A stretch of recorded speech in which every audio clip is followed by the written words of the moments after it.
கண்ணு முடிக்கிறா.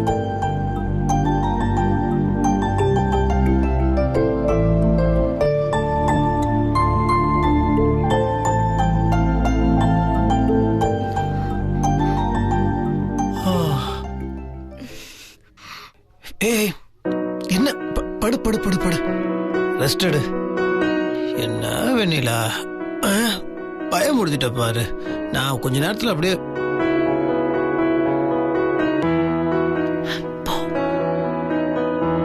பயந்தே போயிட்டேன் தெரியுமா?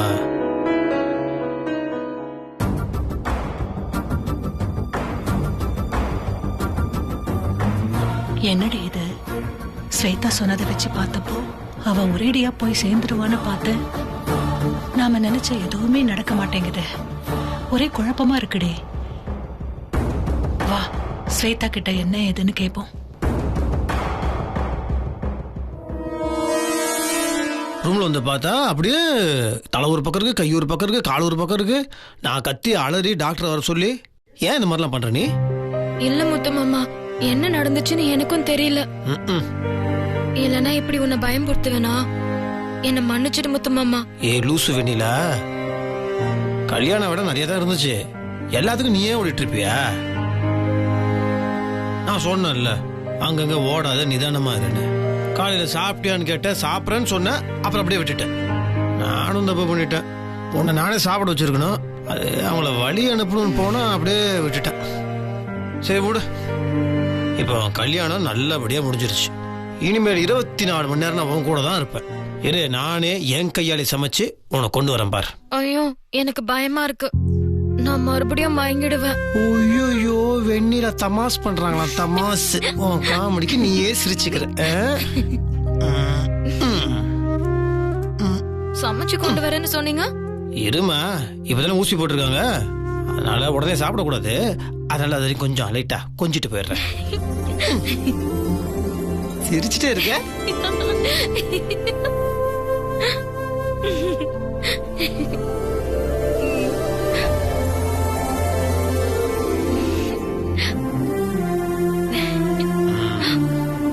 கொஞ்ச நேரம் தூங்கு.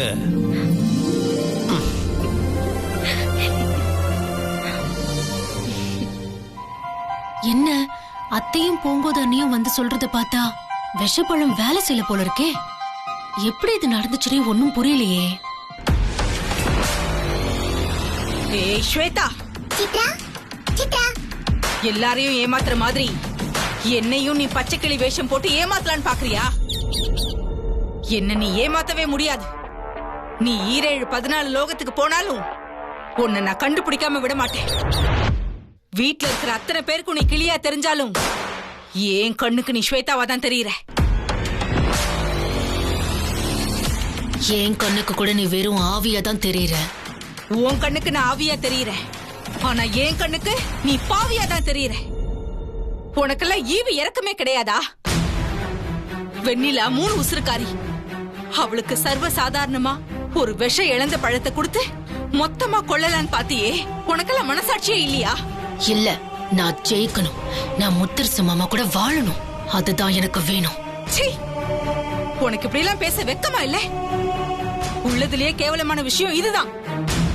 நீ கொடுத்த விஷ இழந்த பழத்தை மாத்தி நல்ல இழந்த பழத்தை வச்சு வெண்ணிலா உயிரை காப்பாத்துறதே நான் தான். இப்ப மட்டும் இல்ல, இனி எப்பவும் வெண்ணிலாக்கு துணையா இருந்து அவளை எல்லா விஷயத்திலயும் காப்பாத்திடுவேன். நிமிஷ நேரம் ஆகாது உன்னை மொத்தமா அழிக்கிறதுக்கு. ஆனா அதுக்கப்புறம் அந்த குற்ற உணர்வுல வெண்ணிலாவும் மாமாவும் நல்லபடியா வாழ மாட்டாங்க. அத நினைச்சுதான் உன்னை விட்டு வச்சிருக்கேன். அதையும் பாத்துரலாண்டி. வெண்ணிலா கதையை முடிச்சு முத்தரசு மாமாவை வசியம் பண்ணி நான் கூட்டிட்டு போவேன். கல்யாணம் பண்ணுவேன். நான் ஜெயிச்சு காட்டுவேன். அது நான் இருக்கிற வரைக்கும் நடக்காது. அதையும் பார்க்கலாம். அப்படி ஒரு நிலைமை வந்துச்சுன்னா உன்னை மொத்தமா அழிச்சிருவேன். அதுக்கு நான் தயங்கவே மாட்டேன். புரியுதா?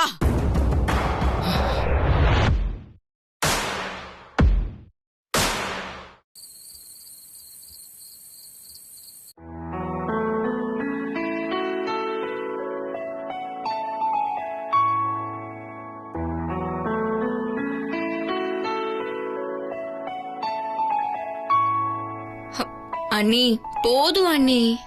அமைதியா இருக்கணும் புரியுதா? இங்க பாரு, அவளை பாரு.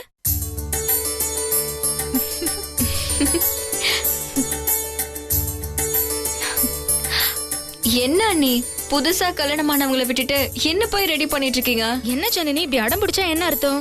போங்க அண்ணி, எனக்கு வெக்கமா இருக்கு. எனக்கு இதெல்லாம் வேண்டாம். இன்னும் கொஞ்ச நாள் கழிச்சு தள்ளி வச்சுக்கலாம். என்ன நீ தள்ளி வச்சுக்கலாம்னு அபசகுணமா பேசிட்டு இருக்க? உங்களுக்கு அப்புறம் கல்யாணமாகி எங்களுக்கு ரெட்டை குழந்தைய பிறக்க போகுது. இனிமேல இப்படி தள்ளி போட்டுட்டு இருக்கிறதுக்கு நானும் சரி முத்து மாமாவும் சரி விடவே மாட்டோம்.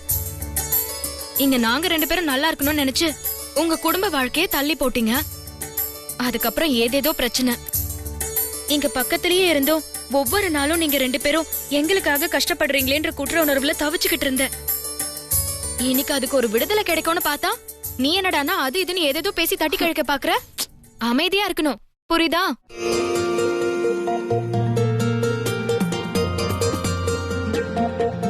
சிம்ரன், நான் ஏதாவது ஹெல்ப் பண்ணணுமா? வேணாங்கா, நான் ஃபுல்லா ரெடி. பாத்தியா? சரி வாங்க போய் கலைய பார்க்கலாம். வா. கார்த்தி, அட என்னப்பா இப்படி இருக்க?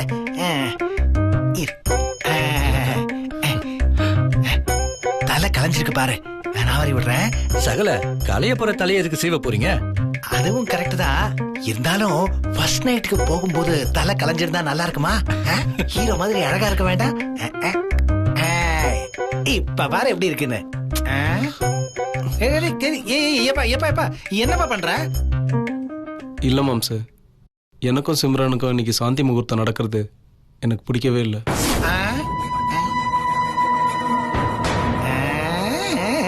சும்மா தானே சொல்ற. சிம்ரன்னா உனக்கு எவ்வளவு இஷ்டம்னு எனக்கு தெரியும். அப்படி இருக்கிறப்போ முதல்ல வேண்டான்னு சொல்லுவியா? ஐயோ மாமா, சிம்ரன்னா எனக்கு ரொம்ப ரொம்ப பிடிக்கும். அதுல எந்த பிரச்சனையும் இல்லை. ஆனா இன்னைக்கு எனக்கு எதுவுமே வேண்டாம். என்னது வேணாமா? வேண்டாமா? என்ன வேணான்ற சத்தம் காதுல கேட்டுச்சு. சார் என்ன வேண்டாமா? பாருங்க மாப்பிள, முதல் இரவு வேணான்னு சொல்றான். முதல் இரவு வேண்டாமா? டேய் என்னடா கஷ்டப்பட்டு இவ்வளவு பிரச்சனைகளுக்கு அப்புறம் கல்யாணம் முடிஞ்சிருக்கு. நீ ஆசைப்பட்டபடியே நடந்துருச்சு. அப்புறம் என்னடா உனக்கு? அதெல்லாம் நடந்துருச்சுனே. ஆனா அம்மா எங்களை சந்தோஷமா ஆசீர்வாதம் பண்ணலையே. என்னைக்கு அம்மா மனப்பூர்வமா சிம்ரனையும் ஏத்துக்கிட்டு ஆசீர்வாதம் பண்றாங்களோ அப்ப நடக்கட்டோனே. இவ்வளவு கோவம் அவங்க மனசுல இருக்கும்போது எனக்கு வேற எதுலயும் மனசு போகலனே. டேய் மனசுல என்ன சூரிய வம்சம் சரத்குமார் நினைப்பா? எதெல்லாம் எப்பப்ப நடக்கணுமோ அதெல்லாம் அப்பப்போ நடக்கணும். சித்தியோட கோவம்லாம் அதெல்லாம் விடுறா. இங்க பாரு, இன்னைக்கு சாந்தி முகூர்த்தம் உனக்கு மட்டும் கிடையாது. பாவண்டா கௌதம கல்யாணம் ஆகி எத்தனை நாள் ஆச்சு. அவர் ஒரு பக்கம் சிஸ்டர் சென்டிமெண்ட்ல மாட்டிக்கிட்டாரு, நீ ஒரு பக்கம் மதர் சென்டிமெண்ட்ல மாட்டிக்கிட்ட. இப்படியே தள்ளி போட்டுட்டே இருந்தீங்கன்னா உங்களுக்கு குழந்தை பிறந்ததுக்கு 6 வயசு ஆகும்போது உங்களுக்கு 60 வயசு ஆயிடும். குழந்தைய சுத்தி விளையாட கூட முடியாது. உங்களுக்கு முட்டி வலி வந்துடும். தேவையா? இன்னைக்கு அதெல்லாம் நடந்து ஆகணும். விவஸ்தை கெட்ட மாப்பிள சொல்லி பசங்களுக்கு புரிய வைங்க. ஆமா மாப்பிள. ஏன்பா ஏன் இப்படி ஓவரா சென்டிமெண்டா பேசிட்டு இருக்கீங்க? இது பாருங்க, 2 பேரும் வந்து உங்களுக்கு வைக்கிற பழம் ஸ்வீட் எல்லாத்தையும் நீங்களே முடிச்சிடாதீங்க. காலையில எனக்கும் கொஞ்சம் பாக்கி வைங்க. புரியுதா? அத சொல்லுங்க. உங்க பிரச்சனை உங்களுக்கு. ஆமா மாப்பிள.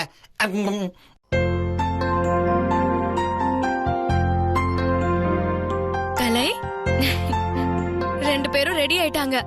எப்படி இருக்காங்கன்னு நீ பார்த்து சொல்லு.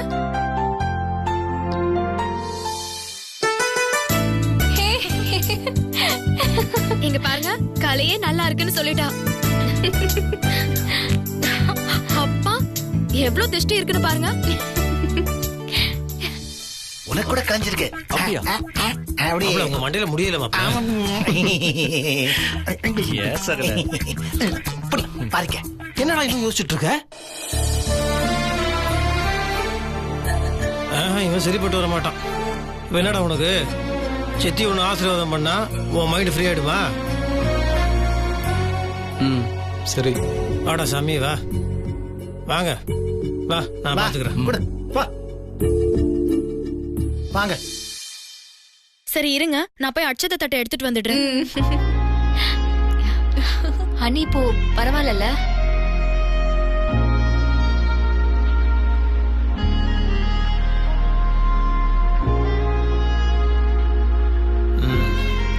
எல்லாரும் வாங்க வாங்க.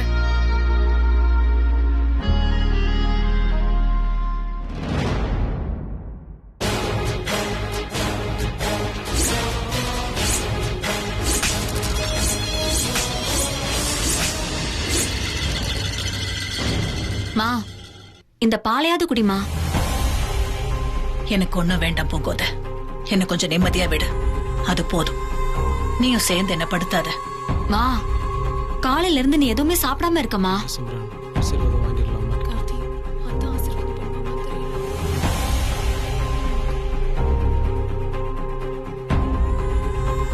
இப்படி வாடா. சித்து,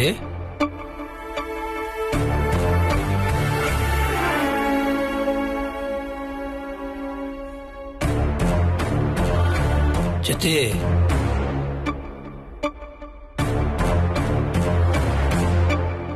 என் சித்தி இவ்வளவு கோபமா இருக்க? இப்படிலாம் பண்ணாத சித்தி. பாவம் பசங்க, காலையில இருந்து நீ அவங்கள ஆசீர்வாதமே பண்ணல சித்தி. மனசு எவ்வளவு கஷ்டப்படும். புதுசா வாழ்க்கைய ஆரம்பிக்க போறாங்க. உன் ஆசீர்வாதம் இல்லாம வாழ்க்கைய ஆரம்பிக்க முடியுமா? கார்த்திகை பாரு சித்தி, அவன் அப்படியே உடஞ்சு போய் அரை மனசா இருக்கான். ஏன் சித்தி உனக்கு இவ்வளவு பிடிவாதம்? நாங்க தப்பு பண்ணாலும் உன் பசங்க தானே. உன் பசங்களை நீ எப்படி பண்ணலாமா? முத்தரசு, நீ விட்டுரு முத்தரசு. மருது அப்படியே மனசு ஒடிஞ்சு போய் நிக்கிறத பார்த்து எனக்கு சுத்தமா மனசே கேட்கல. இந்த வீட்டுல நான் ஒரு செல்லா காசு. அது இன்னைக்கு மறுபடியும் நிரூபணம் ஆயிருக்கு முத்தரசு. விட்டுரு முத்தரசு, எனக்கு எதுலயும் விருப்பம் இல்ல. கார்த்திக் என்ன எனக்கு பிடிச்ச பொண்ணைய கல்யாணம் பண்ணிக்கிட்டான். நான் ஆசீர்வாதம் பண்ண மாட்டேன், என்னால முடியாது.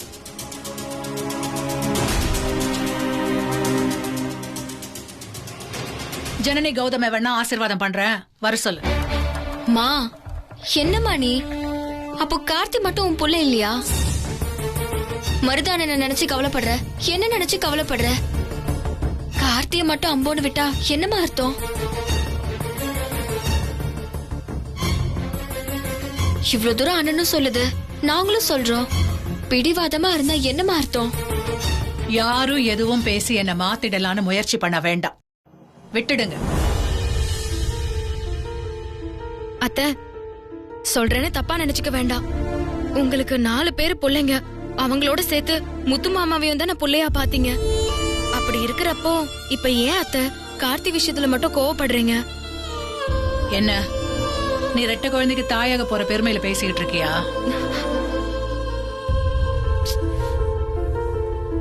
வெண்ணிலா,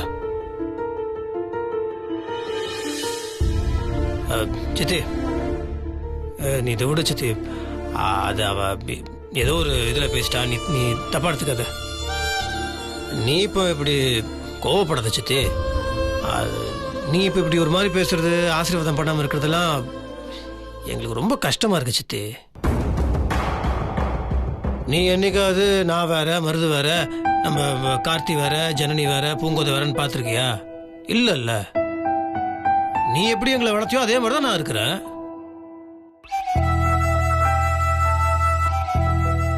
அப்படி இருக்கும்போது நீயே இந்த மாதிரிலாம் பண்ணனா அப்புறம் அது நல்லா இருக்குமா? நீ சொல்லு பார்க்கலாம். நான்லாம் உங்ககிட்ட இதெல்லாம் சொல்லவே கூடாது. உங்ககிட்ட தான் எல்லா நல்ல விஷயமும் நான் கத்துக்கிட்டேன். இப்ப எதுக்கு பிடிவாதம்? இந்த மாதிரி சித்தி, உன் பிள்ளைங்க நீ ஆசீர்வாதம் பண்ணனா நீ ஜெயிச்ச. இல்லனா உன் பிடிவாதம் ஜெயிச்சிடும். உன் பிடிவாதம் ஜெயிச்சதுன்னா நீ தோத்துருவ. எனக்கு ஏன் சித்தி தோக்க கூடாது. இப்ப நீயே முடிவு பண்ணிக்கோ. நீ ஜெயிக்கணுமா இல்ல உன்னோட தேவையில்லாத இந்த பிடிவாதம் ஜெயிக்கணுமான்னு.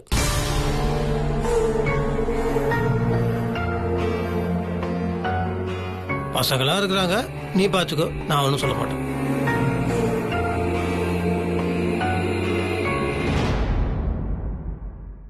முத்தரச, இத்தனை நாள் அவன் மேல வச்ச பாசத்தையே கேள்வி கேட்கிறான். நான் இன்னைக்கு வீம்பு பிடிச்சா முத்தரசனுக்கு நான் அவன் மேல வச்ச பாசமே உண்மையான சந்தேகம் வந்துடும். அப்படி ஒரு நிலைமைக்கு விட்டா இவ்வளவு நாள் நான் பட்ட கஷ்டத்தோட அடித்தளமே ஆட்டம் கண்டுடும். அதுக்கு விடக்கூடாது.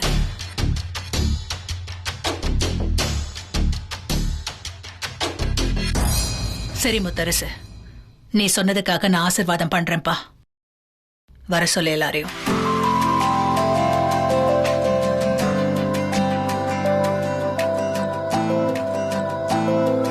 டேய் வாடா.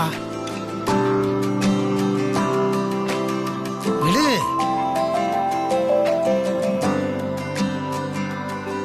நல்லா இருங்க.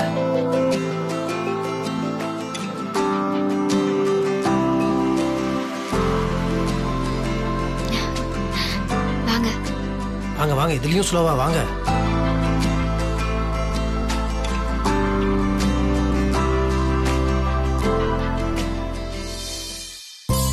நல்லா இருங்க.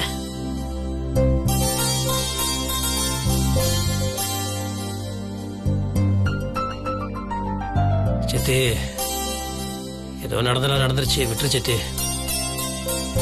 எதையும் மனசுல வச்சுக்காத சித்தி, சரியா? எல்லாம் மறந்துரு. பசங்களும் எல்லாத்தையும் மறந்து சந்தோஷமா வாழ்க்கை ஆரம்பிக்கட்டும்.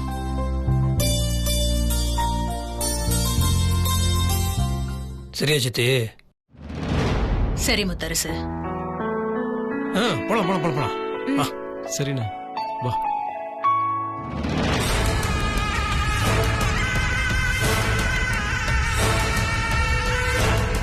முத்தரசனை கூட்டிட்டு வந்து ஆசீர்வாதம் வாங்கினா சரியா போச்சா?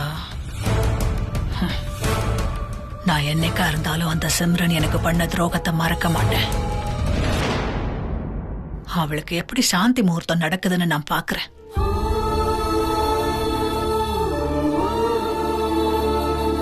அக்கா, இன்னைக்கு குடும்பத்துல எல்லாருமே சந்தோஷமா இருக்கும்.